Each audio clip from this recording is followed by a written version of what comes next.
इस धर्मनिरपेक्ष भारत में बौद्धों के साथ हमारे पास बुद्ध विहार नहीं है। जितने भी तीर्थ स्थल हैं वहां नया हमारे पास बहुत कुछ नहीं है। जो कुछ है सब पुराना है।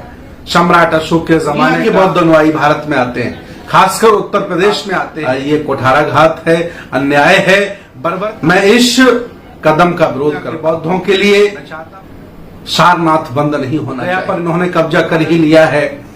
मैनेजमेंट कमेटी बना करके आधे ब्राह्मण धर्म के अनुयायी आधे बौद्धों को वहां स्थापित बौद्ध भिक्षु वंदना करते हैं। इसके बाद ब्राह्मण भी अपना घंटा हिला करके वहां पूजा करते हैं। बौद्धों का अपमान कर रहे हैं, बुद्ध की संस्कृति का, बुद्ध के दर्शन का अपमान कर रहे हैं। दुनिया जानती है कि भारत में खास तौर से उत्तर प्रदेश में तथागत भगवान बुद्ध की जन्मभूमि के साथ साथ उनकी बहुत बड़ी कर्मभूमि भी रही है। और उन्होंने चाहे वो वैशाली हो, चाहे वो श्रावस्ती हो, चाहे वो बोधगया हो, चाहे वो सारनाथ हो, चाहे वो श्रावस्ती हो, कपिलवस्तु हो, इन सभी स्थानों का बड़ा सघन भ्रमण किया।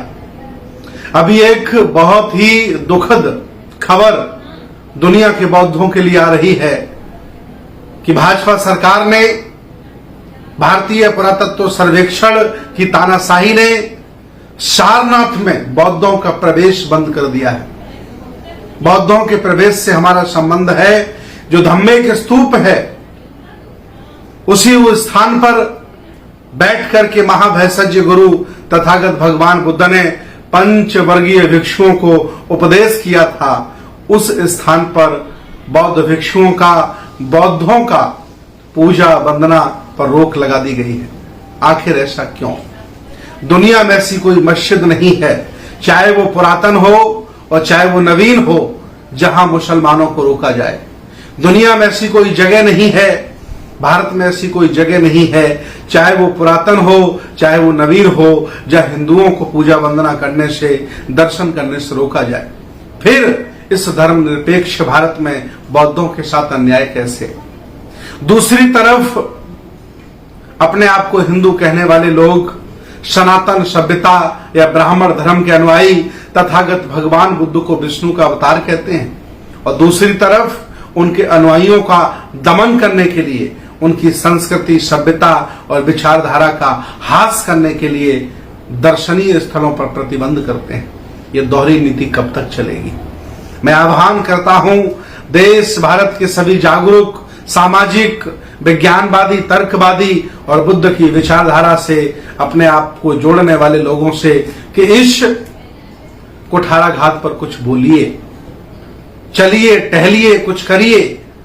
अगर सब लोगों ने सामूहिक आवाज नहीं उठाई तो ये लोग, चूंकि नया हमारे पास बुद्ध विहार नहीं है, जितने भी तीर्थ स्थल हैं वहां नया हमारे पास बहुत कुछ नहीं है। जो कुछ है सब पुराना है। सम्राट अशोक के जमाने का, सम्राट कनिष्क के जमाने का, सम्राट हर्षवर्धन के जमाने का, पाल राजाओं के जमाने का है।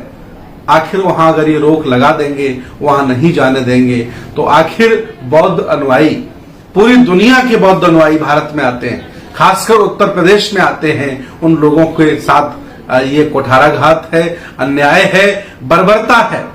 मैं इस कदम का विरोध करता हूं। मैं चाहता हूं कि दुनिया के बौद्धों के लिए सारनाथ बंद नहीं होना चाहिए। हालांकि बोध गया पर इन्होंने कब्जा कर ही लिया है। मैनेजमेंट कमेटी बना करके आधे ब्राह्मण धर्म के अनुयायी आधे बौद्धों को वहां स्थापित कर दिया है। बौद्ध भिक्षु वंदना करते हैं, इसके बाद ब्राह्मण भी अपना घंटा हिला करके वहां पूजा करते हैं। ये परंपरा वहां डाल दी है।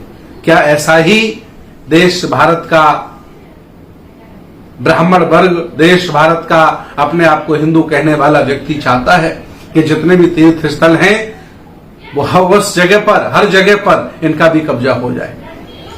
अगर आप चाहते हैं, दरिया दिली हैं, उदार हृदय के लोग हैं, तो जितने भी हिंदू मंदिर भारत में बने हैं सभी मंदिरों में तथागत भगवान बुद्ध की प्रतिमा भी क्यों नहीं लगाते?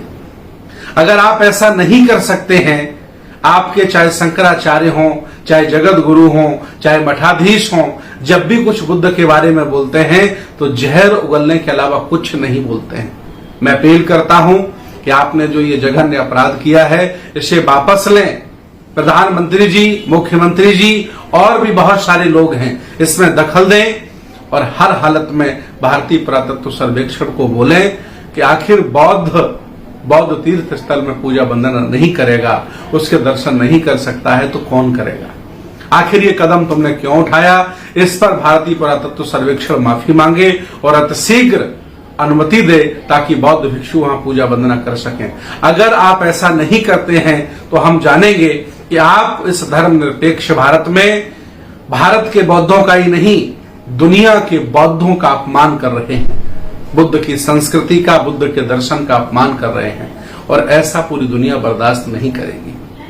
मैं चाहता हूं इस निर्णय को आप वापस लें और सभी बौद्ध भिक्षुओं को वहां पूजा वंदना करने दें। खासतौर से सारनाथ की घटना है, अन्य जगह भी ऐसा होने लगा है। शंकिसा में भी इन्होंने विवाद खड़ा कर दिया है विषारी देवी बनाकर, वहां भी हमेशा पीएसी लगी रहती है। आप कभी भी प्रॉपरली वहां पूजा वंदना नहीं कर सकते हैं, हमेशा आपको तनाव रहेगा, हमेशा डर भय बना रहता है कि पुलिस लगी है, पड़ोसी कहीं हमला ना कर दे। ऐसी स्थिति अगर सब जगह खड़ी हो जाएगी तो ये बहुत गलत बात है। मैं अपील करता हूं दुनिया के सभी बौद्ध भिक्षुओं से, बौद्ध धर्म के अनुयायियों से, तथागत बुद्ध में विचारधारा में विश्वास रखने वाले लोगों से, बाबा साहब के अनुयायियों से, कबीर रैदास के सभी अनुयायियों से मैं अपील करता हूं कि आज ये आप बौद्ध भिक्षुओं के साथ हो रहा है, बौद्धों के साथ हो रहा है, कल आपका भी नंबर लगेगा। जितना भी हमारा माइनॉरिटी समाज है, चाहे वो सिख हो, मुसलमान हो, ईसाई हो, मैं उनसे भी अपील करता हूं कि इस मसले में आप खुल करके आएं और हम लोगों का साथ दें। ये बहुत ही बर्बरता है, अन्यायपूर्ण कदम है, इसका हम विरोध करते हैं और हम चाहते हैं कि उत्तर प्रदेश ही नहीं, भारत के सभी बौद्ध भिक्षु लामबंद होकर इस अत्याचार का विरोध करें, तभी हम अपनी संस्कृति, सभ्यता, दर्शन को बचा सकते हैं। मैं इसी अपील के साथ आपसे विदा लेता हूं। बहुत बहुत धन्यवाद, बहुत बहुत मंगल कामनाएं। नमो बुद्धाय, जय भीम, जय संविधान।